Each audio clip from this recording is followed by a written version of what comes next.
Il y a des cyclistes qui attaquent les montagnes. Vous les voyez, ils me grimpent comme ça. Ils aiment bien les montagnes parce qu'il y a de la bruyère, il y a des rhododendrons, il y a des vaches dans les prés. Passion céréales, et ce voyage dans l'imaginaire des céréales a trouvé un cycliste qui ne pratique que la plaine. Le bassin d'effondrement du Rhin, il le connaît par cœur. Pourquoi? Parce qu'il regarde les champs de blé, les champs de maïs, les champs d'orge. C'est un cycliste écrivain. Il puise son inspiration en pédalant au milieu des champs de blé. Non, je pense pas. Je pense que de temps en temps, il monte un petit peu sur les Vosges aussi pour essayer de se travailler un peu le mollet, mais surtout, il essaye de raconter des histoires et il y arrive parfaitement bien. Je vous demande d'applaudir fortement Laurent Bayard, qui est un cycliste écrivain. Merci. Oui, de temps en temps, je vais quand même dans les Vosges pour monter. Mais c'est vrai que merci de m'avoir invité. Je suis cycliste, écrivain, épicurien également. Et c'est vrai qu'on a beaucoup de points en commun. D'abord, je travaille la culture aussi, puisque je suis dans la culture. Et puis, écrire, c'est tout simplement semer, moissonner, cultiver son jardin intérieur et également brasser les idées. Et donc, pour cette soirée, je vous offre un texte que j'ai écrit presque en roulant.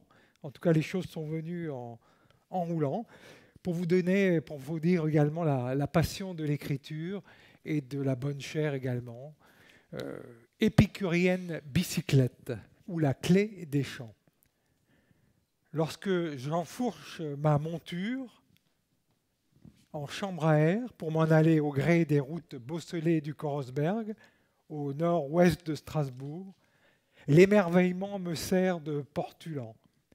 Épicurien à vélo, je me régale des paysages que je traverse, navigateur à pédale, à l'affût de cette nature domestiquée. L'arpège des champs, palette de couleurs et symétrie des alignements qui posent leurs accentuations au rivage de la route goudronnée.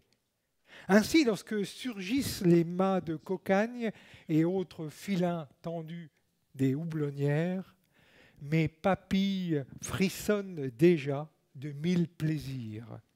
Un ancestral banc reposoir napoléonien m'offre un arrêt ombragé, mais la bière n'est pas encore brassée. C'est l'échec et Malte. Il me faut encore attendre ou aller en siroter une dans une brasserie, peut-être Uberard, de l'Ackerland. Là, la première gorgée de bière remplit la glotte du cycliste d'un plaisir immodéré. Les kilomètres parcourus et la fatigue s'évaporent d'un seul coup de pompe. Il se sent en osmose, le cycliste, avec le monde, en paix avec lui-même. Traces inopinées de cambouis, sauts de chêne et même le silex d'une crevaison ne gâcheront pas la plénitude qui envahit le cœur du vélocipédiste. En sucre d'orge, future friandise transformée en breuvage élixir qu'il dégustera dans un boc, abandonnant son mythique bidon le temps d'une divine étape. L'escale terminée, l'écrivain cycliste continue ses pérégrinations à travers l'univers céréalier du paysage. De temps à autre, il rencontrera un mastodonte mécanique, imposant insecte, qui fait du solfège sur ces terres fécondes. Et voilà qu'à l'occasion d'une petite montée quand même, une bosse, comme disent les spécialistes, le cycliste aperçoit d'improbables cohortes de légions romaines, alignées en rang d'oignons. Ce sont des champs de maïs qui recouvrent la colline de leurs épis d'or qui sortent déjà de leurs fourreaux.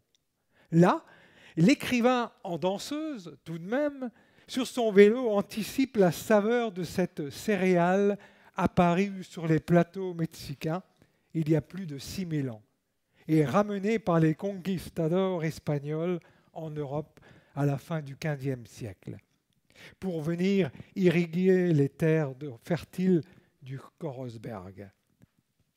Cette céréale constitue une aubade pour le palais que l'on déguste par la suite sous forme de pop-corn lorsqu'on se fait une petite séance de cinéma, sans compter les infinis bienfaits des céréales du petit déjeuner qui donnent du tonus aux petits cyclistons, mais aussi de la savoureuse polenta et autres transformations magiques.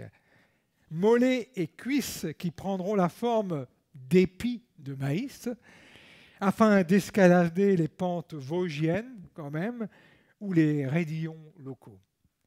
Puis, l'escapade champêtre continue avec au fond de l'horizon un petit vallon apprenti mitron, une boulangerie géante à la devanture d'or. Voilà que surgissent les champs de blé et la promesse d'un pain bien croustillant. Le soleil se prend pour un four et réchauffe déjà les épis, mais il ne faut pas brûler les étapes et attendre que la pâte soit levée. Le cycliste pense déjà à ses miches ou baguettes de pain qui feront le bonheur des repas ou de ce petit déjeuner. Et voilà qu'à défaut du noir cambouis, des mains ont pris la blancheur de la farine. N'appelait-on pas jadis les comédiens les enfarinés? Rouler à la lisière des champs, c'est un peu moissonner son imaginaire et autres inspirations. Évoquer et invoquer une myriade de plaisirs aériens ou des gourmandises telluriques. Rendre hommage à ce terroir alsacien, patchwork de couleurs, chants qui annoncent leurs agapes en félicité de partage et de communion, bière, pain, biscuits, spätzle, bretzel, kouglof, la nappe est dressée sur l'horizon. Plus loin, un agriculteur comme un chef étoilé mitonne déjà dans sa cuisine naturelle quelques futurs plats, mets et autres délices. Une pincée de soleil, un peu de pluie, et les terres vont ainsi mijoter sous le couvercle du ciel. Symphonie qui chante déjà dans les oreilles de l'écrivain cycliste. Ici, nul besoin d'oreillettes, la musique égaye le paysage. Le chant est devenu chant. Et moi, je siffle sur mon vélo, le bonheur de l'instant est entré dans mon bidon, comme l'esprit ou le petit génie dans la lampe magique d'Aladin. Merci.